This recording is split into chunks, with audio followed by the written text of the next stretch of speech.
안녕하십니까, 최 대표 TV입니다.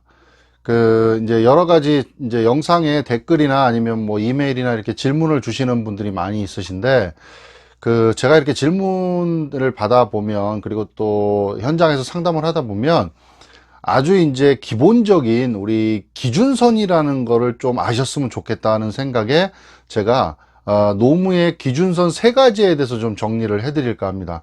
그러니까 요 세 가지 정도의 기준선을 아시고 그 다음에 만약에 이제 궁금증을 질문을 하시거나 아니면 다른 것들을 해결하려고 하시면 조금 더 빨리 해결이 되기 때문에 우선은 가장 기초 중에 기초, 이 노무의 기준선 세 가지에 대해서 좀 정리를 해드리려고 합니다. 첫 번째 기준선은요, 근로자성이라는 겁니다. 이거를 이제 계속해서 헷갈리시는 분들이 많은데, 과연 근로자냐 아니냐라는 얘기죠. 자, 그러면 여러분이 잘 아시는 노동법, 그 다음에 뭐 근로기준법, 최저임금법, 뭐 이런 것들을 얘기할 때 우리가 근로자를 대상으로 얘기합니다. 근로자. 그러니까 근로자가 아니게 되면 이 근로기준법의 적용을 받지를 않는 거죠. 근로자를 판정하는 기준선은 뭐냐? 그러면 어떤 사람은 근로자고 어떤 사람은 근로자가 아닌 게 되느냐? 여기서 이제 착각을 많이 하시는 분들이 근로계약서를 우리는 쓰지 않았습니다. 그럼 저는 혜택을 못 받나요? 혹은 저는 이제 4대 보험을 가입을 뭐 회사에서 시켜주지 않았습니다. 그러면 제가 근로기준법 적용을 못 받나요? 이런 질문들을 하시는데, 자, 근로자냐 아니냐를 판단하는 기준은 어떤 형식에 매이지 않고요, 근로관계에 포인트가 맞춰집니다. 자, 그럼 근로관계라는 건 뭐냐? 사업주로부터 내가 사용 종속적인 관계에 있느냐, 다시 얘기하면 지휘 감독을 받고 있느냐라는 겁니다. 그런 근로관계 사실 여부에 따라서 근로자냐 아니냐를 판단해서 근로자로 인정이 된다면, 사업주로부터 지휘 감독을 받고 사용 종속적인 관계에 있다면 그분은 근로자인 겁니다. 그러면 근로기준법에 적용을 받고요, 이렇게 해서 뭐 퇴직금이라든가 여러 가지 뭐 받아야 되는 것들, 노동법, 근로기준법으로 혜택을 받아야 되는 것들은 당연히 받아야 되는 겁니다. 이거부터 출발하는 겁니다. 그냥 예를 들어서 나는 뭐 이렇게 근무하는데 뭐 제가 퇴직금을 못 받았는데 받을 수 있습니까? 라는 질문을 하시기 전에 내가 근로자로서 인정을 받느냐 못 받느냐. 그러니까 이제 근로자라는 거랑 우리가 이제 대비해서 항상 생각하는 게 이제 프리랜서, 뭐 자율계약직 뭐 이런 걸 얘기하죠. 그 다음에 알바 뭐 이런 것들을 얘기하는데, 자, 그런 걸 먼저 따지시기 전에 사용 종속적인 관계에 있느냐 없느냐 이걸 먼저 따지시고, 그런 사용 종속적인 관계, 지휘 감독을 받는다 하면 근로자로 인정받을 가능성이 있다라는 거를 먼저 염두에 두시고 다른 거를 판단하시면 좋을 것 같습니다. 그래서 첫 번째 기준선은 근로자성입니다. 근로자냐 아니냐. 자, 두 번째 기준선을 좀 말씀을 드려보겠습니다. 두 번째 노무의 기준선은요, 상시 근로자입니다. 자, 일단 근로자라고 인정이 됐다 그러면 우리 회사가 근로자가 몇 명이냐, 상시 근로자가 몇 명이냐, 이거를 이제 따져보시면 되는데요. 그러면 여러 가지 이제 내가 됩니까 안 됩니까를 판단할 수 있는 그런 기준이 나눠지게 되는 겁니다. 거기서. 자, 그럼 이 상시 근로자라는 거는 뭘 상시 근로자라 하냐? 하루에 평균 우리 회사에서 몇 명이 일을 하느냐가 이게 상시 근로자를 판단하는 겁니다. 자, 그 근로자에는 뭐 정규직도 있고요, 계약직도 있고, 알바도 있고요, 이런 근로자들을 다 포함을 해서 하루에 평균적으로 몇 명이 근로를 하고 있느냐, 이게 상시 근로자입니다. 그럼 한 달을 기준으로 계산을 하면 전체 근무한 날짜와 매일매일 몇 명이 일했느냐를 따져서 그거를 이제 나누면 하루에 평균 몇 명이 일을 하느냐가 나오겠죠. 그럼 우리 회사는 계산을 해보니까 하루에 평균 3명이 일을 한다. 그럼 우리 상시 근로자가 3명인 사업장인 거죠. 그리고 계산을 해보니까 우리는 하루에 평균 6명이 일한다. 그러면 상시 근로자가 6명인 사업장이 되는 겁니다.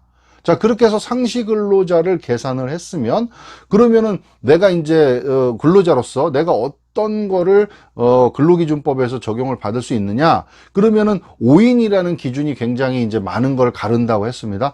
자, 계산해 보니까 우리 회사는 상시 근로자가 5인 이상이다. 그러면 어떤 게 있느냐? 가산수당.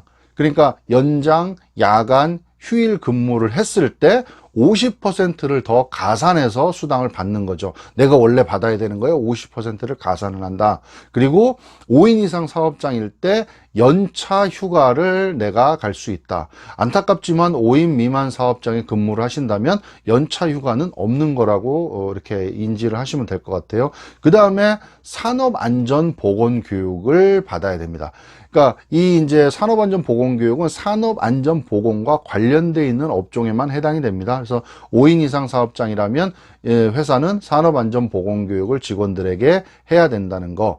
자, 그리고 이제 또 하나 퇴직금 부분에 있어서 2010년 12월 1일부터 원래 이제 5인 미만 사업장도 퇴직금을 지급하기 시작을 했죠. 그러니까 5인 이상 사업장이다, 우리 회사가. 그때 당시에 그러면 2010년 12월 1일 전에도 퇴직금을 계속 지급을 했어야 된다. 그러니까 5인 이상 사업장이면 뭐 오래전부터 계속 퇴직금을 다 지급을 했어야 된다라는 그 기준점을 좀 아시면 좋을 것 같습니다.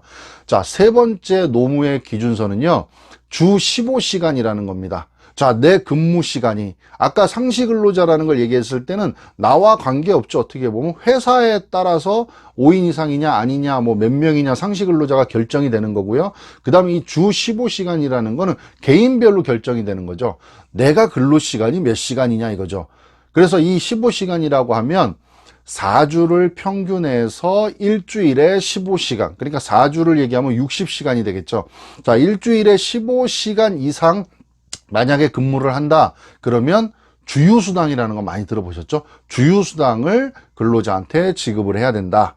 그리고 주 15시간 이상 근로하는 사람, 그리고 아까 두 번째 기준에서 봤던 연차 상시 근로자가 5인 이상이다 그러면 연차휴가, 주 15시간과 상시 근로자 5인 이상, 이게 두 가지가 다 충족이 돼야지만 연차휴가가 근로자한테 지급이 된다. 그리고 또 하나 퇴직금. 자, 퇴직금도요, 모든 근로자를 주는 게 아니고요, 주 15시간 이상 근로하는 근로자가 대상이 됩니다. 만약에 어떤 직원이 일을 하는데 일주일에 10시간밖에 일을 하지 않아요. 그러면 이분들은 1년이 넘어도 퇴직금을 지급을 하지 않는다는 겁니다. 자, 퇴직금 지급 기준도 주 15시간 이상이다. 자, 그리고 이제 4대 보험. 4대보험도 가입을 해야 되는 기준이요, 주 15시간 이상인 근로자를 대상으로 4대보험도 가입을 합니다.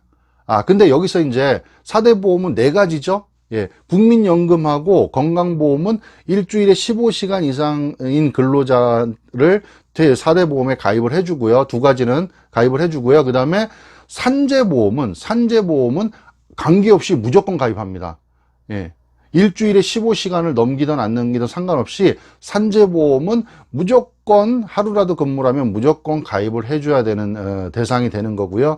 그 다음에 고용보험은 계속 근로가 3개월 이상이면 15시간이 안 되더라도, 일주일에 15시간이 안 되더라도 가입을 해준다. 이렇게 기억하시면 좋을 것 같습니다.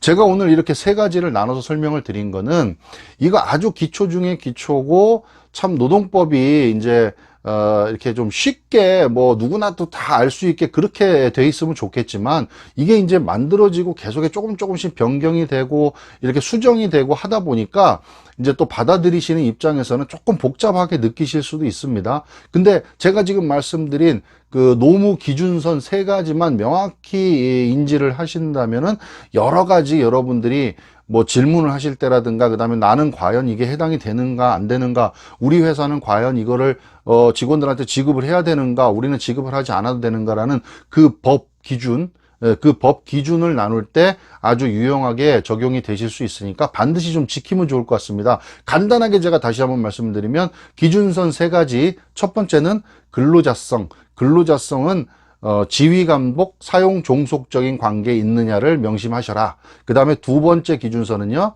상시근로자, 하루에 우리 회사가 평균 몇 명이 일을 하는지를 나타내는 거다. 그리고 5인 이상 사업장이 되면 50%의 가산수당, 그리고 연차휴가, 그리고 해당되는 기업은 산업안전보건교육, 그리고 오래전부터 퇴직금을 계속해서 지급을 했어야 된다. 그 다음에 세 번째 기준서는 주 15시간, 4주를 평균해서 일주일에 15시간 이상인 근로자는 주휴수당 줘야 되고, 연차휴가도 지급을 해줘야 되고, 퇴직금도 지급해 줘야 되고, 그 다음에 4대 보험도 가입을 해 줘야 된다. 근데 4대 보험 중에 국민연금과 건강보험은 주 15시간 이상인 근로자에게 근로자가 가입을 하고요. 그 다음에 산재는요, 그거 관계없이 무조건 가입해 줘야 되고, 고용보험은 계속 근로가 3개월 이상이면 15시간이 안 되더라도 근로자를 가입을 해 줘야 된다. 이렇게 세 가지 기준선을 좀 유념하시면 좀 도움 되실 것 같고요. 여러 가지 문제를 해결하는 키포인트가 될 것 같습니다. 오늘은 이렇게 정리를 좀 해드리겠습니다. 감사합니다.